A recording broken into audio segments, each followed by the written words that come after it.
الرحيم. قل هذه سبيلي أدعو إلى الله على بصيرة أنا ومن اتبعني وسبحان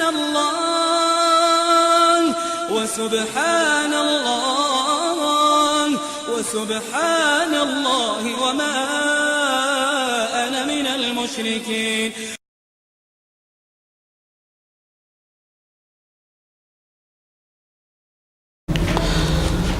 الحمد لله رب العالمين والصلاة والسلام على رسوله الكريم وعلى آله وأصحابه أجمعين أما بعد.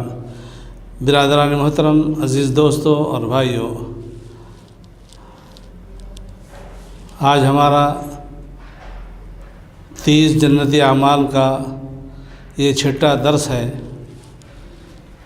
جس میں ہم جنتی اعمال میں سے 16ویں نمبر سے بات شروع کر رہے ہیں. نمبر 16 کے جنتی ہیں. جنتیوں میں سے وہ شخص جو اس حال میں انتقال کر جائے کہ اس کے لیے 4 مسلمان خیر اور بھلائی کی گواہی دیں، تو ان 4 زندوں کی بھلائی پر اللہ رب العالمین اس بندے کو جنت میں داخل فرماتا ہے. چنانچہ بخاری شریف کی روایت ہے کہ نبی کریم صلی اللہ علیہ وسلم نے فرمایا، ایما مسلم شہد لہ 4 بخیر ادخلہ اللہ الجنہ، کہ کوئی وہ مسلمان جس کے لیے 4 بندے خیر کی، بھلائی کی یا اس مرنے والے کے اچھائی کی گواہی دیں، تو رب العالمین اس بندے کو جنت میں داخل فرماتا ہے.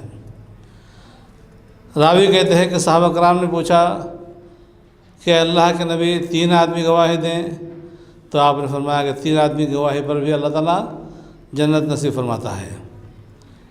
تو کسی نے سوال کیا 2 آدمیوں کی گواہی، تو حضور نے فرمایا کہ ہاں 2 آدمیوں کی گواہی پر بھی اللہ تعالیٰ اس بندے کو جنت سے مالا مال فرماتا ہے. پھر ہم نے ایک کے تعلق سے سوال نہیں کیا، ہم نے خاموشی اختیار کی.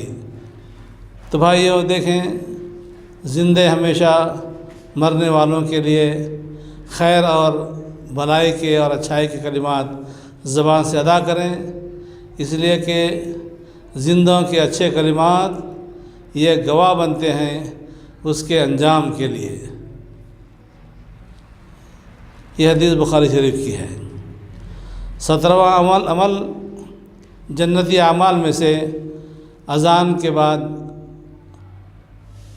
دعا پڑھنا. اذان کا جواب دیتے ہوئے جب مؤذن اذان سے فارغ ہو جائے تو پھر دعا پڑھیں. چنانچہ حضرت ابو ہریرہ رضی اللہ تعالیٰ عنہ فرماتے ہیں کہ ہم ایک مرتبہ نبی کریم صلی اللہ علیہ وسلم کے ساتھ میں تھے کہ حضرت بلال نے اذان دی.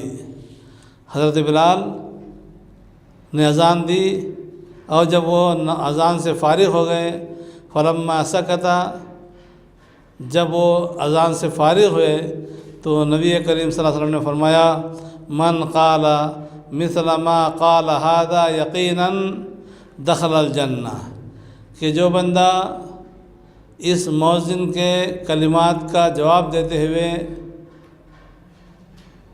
اس کی مطابقت کرے گا دل کے یقین کے ساتھ، ان کلمات کی مکمل گواہی کے ساتھ. جیسا کہ آپ جانتے ہیں کہ کلمات میں جہاں اللہ کی بڑائی ہے 2 4 مرتبہ، پھر اللہ رب العالمین پر ایمان کی شہادت، نبی کریم صلی اللہ علیہ وسلم کی رسالت کی شہادت، نماز کی طرف دعوت، تو اس قسم کی گواہی آدمی اپنے دل کی گہرائیوں سے دے، دل سے دے، تو رب العالمین نبی کریم صلی اللہ علیہ وسلم کی زبانی یہ بشارت سنا رہا ہے کہ مؤذن کا جواب دینے والا دخل الجنہ، وہ جنت میں داخل ہوگا. یہ نسائی کی اور حاکم کی روایت ہے جس کو صحیح کہا گیا ہے۔ 18واں جنتی عمل ہے وضو کے بعد دعا پڑھنا۔ نبی کریم صلی اللہ علیہ وسلم نے فرمایا ما منکم من احد یتوضأ فیسبغ الوضوء ثم یقول کہ تم میں سے کوئی شخص وضو کرے اور پورا وضو کرے اور پھر وضو سے فارغ ہونے کے بعد یہ دعا پڑھے اشہد ان لا الہ الا اللہ وحدہ لا شریک لہ واشہد ان محمدا عبدہ ورسولہ الا فتحت لہ ابواب الجنہ الثمانیہ یدخل من ایہا شاء۔ حضور نے فرمایا کہ جو بندہ اس دعا کو پڑھے گا اس کے لیے جنت کے 8 دروازے کھول دیے جاتے ہیں، جس دروازے سے چاہے وہ داخل ہو جائے۔ یہ حدیث مسلم شریف کی ہے۔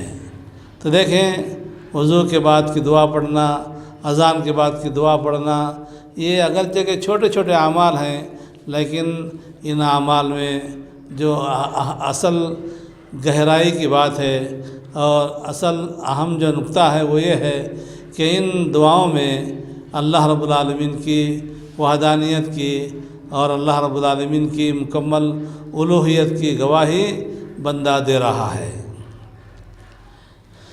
19واں عمل ہے جنتی اعمال میں سے وہ خصوصی عمل ہے روزہ، جس کے بارے میں نبی کریم صلی اللہ علیہ وسلم فرمایا ان فی الجنت بابا یقال لہ ریان، جنت کے 8 دروازوں میں سے ایک دروازے کا نام باب الریان ہے۔ ریان اس دروازے کا نام ہے جو روزے داروں کے لیے بنایا گیا ہے۔ حضور فرماتے ہیں یدخل منہ الصائمون یوم القیامہ، قیامت کے دن اس دروازے سے صرف روزے دار ہی داخل ہوں گے۔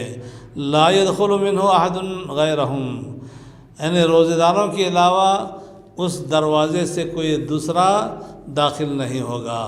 فَإِذَا دَخَلُوا أُغْلِقَ، جب تمام روزے دار اس دروازے سے داخل ہو جائیں گے تو پھر وہ دروازہ بند کر دیا جائے گا۔ فَلَمْ يَدْخُلْ مِنْهُ أَحَدًا، پھر اس کے بعد کوئی شخص اس دروازے سے داخل نہیں ہوگا۔ یہ بھی بخاری اور مسلم کی روایت ہے۔ جنتی اعمال میں سے 20واں عمل ہے جہاد فی سبیل اللہ کی راہ میں جہاد کرنا۔ نبی کریم صلی اللہ علیہ وسلم نے فرمایا کہ تکفل اللہ لمن جاہد فی سبیلہ لا یخرج من بیتہ الا الجہاد فی سبیل اللہ وتصدیق بکلماتہ ان یدخلہ الجنہ، کہ جو بندہ اللہ کی راہ میں نکلتا ہے جہاد فی سبیل اللہ کی نیت سے اور ان کلمات کی تصدیق کے لیے، اعلاء کلمت اللہ کے لیے، تو اللہ رب العالمین اس مجاہد کو جنت میں داخل فرماتا ہے۔ یہ حدیث بخاری اور مسلم کی ہے۔ تو بہرکیف یہ تمام احادیث اس بات پر دلالت کرتے ہیں کہ ہم جنتی اعمال کے لیے اپنی زندگی میں ان فرصتوں کو یا ان لمحات کو غنیمت جانیں اور جنتی اعمال میں ہم اپنے اوقات کو لگائیں۔ اللہ رب العالمین ہم کو عمل کی توفیق عطا فرمائے اور اخلاص کی توفیق نصیب فرمائے۔ وآخر دعوانا الحمدللہ رب العالمین۔